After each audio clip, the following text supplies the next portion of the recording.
Whoop. Whoop.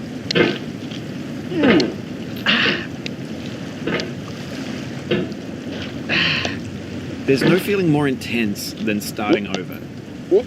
If you deleted your homework the day before it was due, as I have, or if you left your wallet at home and you have to go back after spending an hour in the commute. If you won some money at the casino and then put all your winnings on red but it came up black.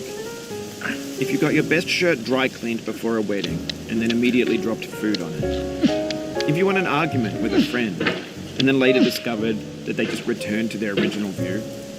Starting over is harder than starting up. If you're not ready for that, like if you've already had a bad day, then what you're about to go through might be too much. Feel free to go away and come back. I'll be here. Alright, thanks for coming with me on this trip. I'll understand if you have to take a break at any point. Just find a safe place to stop and quit the game. Don't worry, I'll save your progress, always, even your mistakes. This game is a homage to a free game that came out in 2002, titled Sexy Hiking. The author of that game was Jazuo, a mysterious Czech designer who was known at the time as the father of B games. B games are rough assemblages of found objects.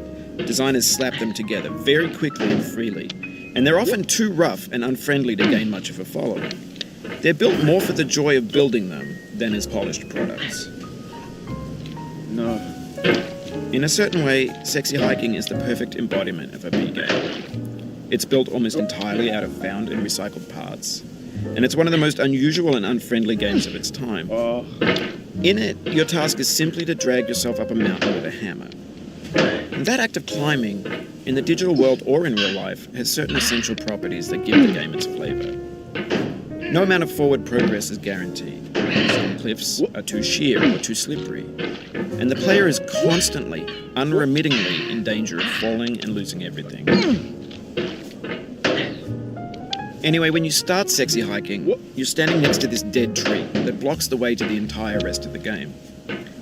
It might take you an hour to get over that tree, and a lot of people never got past it. You prod and you poke at it, exploring the limits of your reach and your strength, trying to find a way up and over. And there's a sense of truth in that lack of compromise. Most obstacles in video game worlds are fake. You can be completely confident in your ability to get through them once you have the correct method or the correct equipment or just by spending enough time. In that sense, every pixelated obstacle in Sexy Hiking is real. The obstacles in Sexy Hiking are unyielding, and that makes the game uniquely frustrating. But I'm not sure Jazuo intended to make a frustrating game. The frustration is just essential to the act of climbing, and it's authentic to the process of building a game about climbing. A funny thing happened to me as I was building this mountain.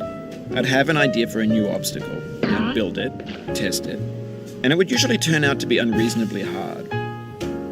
But I couldn't bring myself to make it easier. It already felt like my inability to get past the new obstacle was my fault, as a player rather than as a builder. Imaginary mountains build themselves from our efforts to climb them, and it's our repeated attempts to reach the summit that turns those mountains into something real. When you're building a video game world, you're building with ideas, and that can be like working with quickset cement. You mold your ideas into a certain shape that can be played with, and in the process of playing with them, they begin to harden and set until they're immutable, like rock. And at that point, you can't change the world, not without breaking it into pieces and starting fresh with new ideas. For years now, people have been predicting that games would soon be made out of prefabricated objects, bought in a store and assembled into a world. And for the most part, that hasn't happened, because the objects in the stores are trash. I don't mean they look bad or that they're badly made, although a lot of them are. I mean they're trash in the way that food becomes trash as soon as you put it in the sink. Things are made to be consumed and used in a certain context, and once the moment is gone, they transform into garbage. In the context of technology, those moments pass by in seconds. Over time, we've poured more and more refuse into this vast digital landfill that we call the internet.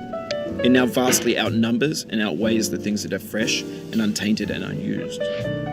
When everything around us is cultural trash, trash becomes the new medium, the lingua franca of the digital age. And you can build culture out of trash. But only trash culture. B games, B movies, B music, B philosophy. Maybe this is what digital culture is. A monstrous mountain of trash, the ash heap of creativity's fountain. A landfill with everything we ever thought of in it. Grand, infinite, and unsorted. There's 3D models of breakfast, Gen X's fanfic novels, scan magazines, green screen Shia LaBeouf, banned snuff scenes on LiveLeak. Facebook's got lifelike bots with unbranded adverts and candid shots of Kanye and Taylor Swift mashups, car crash epic failed GIFs, Russian dashcam vids, discussions of McRibs, discarded, forgotten, unrecycled, muddled, rotten, untitled. Everything's fresh for about 6 seconds, until some newer thing beckons, and we hit refresh. And there's years of persevering, disappearing into the pile, out of style, out of sight. In this context, it's tempting to make friendly content that's gentle, that lets you churn through it but not earn it. Why make something demanding if it just gets piled up in the landfill, filed in with the bland things? When games were new, they wanted a lot from you. Daunting you, taunting you, resetting and delaying you. Players played stoically. Now everyone's turned off by that. They want to burn through it quickly. A quick fix for the fickle. Some tricks for the clicks of the feckless. But that's not you. You're an acrobat. You could swallow a baseball bat. Now I know, most likely you're watching this on YouTube or Twitch, while some dude with 10 million views does it for you, like a baby bird being fed chewed up food. That's culture too. But on the off chance that you're playing this, what I'm saying is, trash is disposable, but maybe it doesn't have to be approachable. What's the feeling like? Are you stressed? I guess you don't hate it if you got this far. Feeling frustrated? It's underrated. An orange is sweet, juicy fruit locked inside a bitter peel. That's not how I feel about a challenge. I only want the bitterness. It's coffee. It's grapefruit. It's licorice.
It feels like we're closer now, composer and climber, designer and user. You could have refused, but you didn't. There was something in you that was hidden, that chose to continue.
No.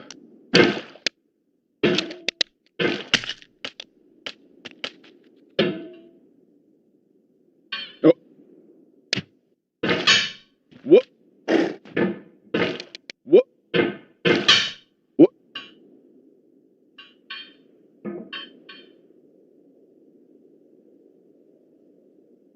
What?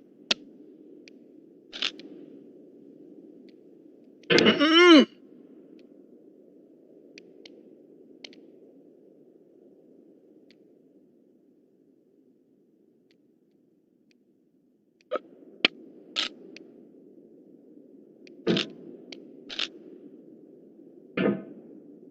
It means a lot to me that you've come this far, endured this much. Every wisecrack, every insensitivity, every setback you've forgiven me is a kingly gift that you've given me. What? No. What?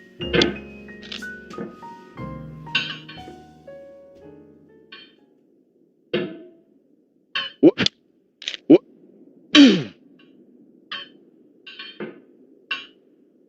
What? Mm. Mm.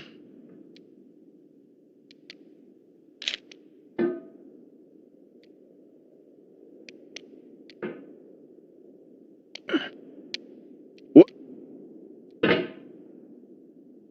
What? Mm.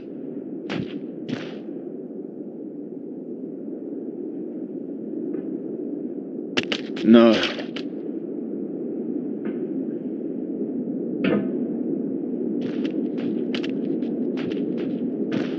What? What?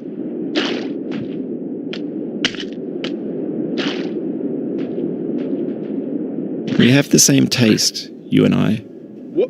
It's not ambition, it's ambition's opposite. An obdurate mission to taste defeat. You'll feel bad if you win.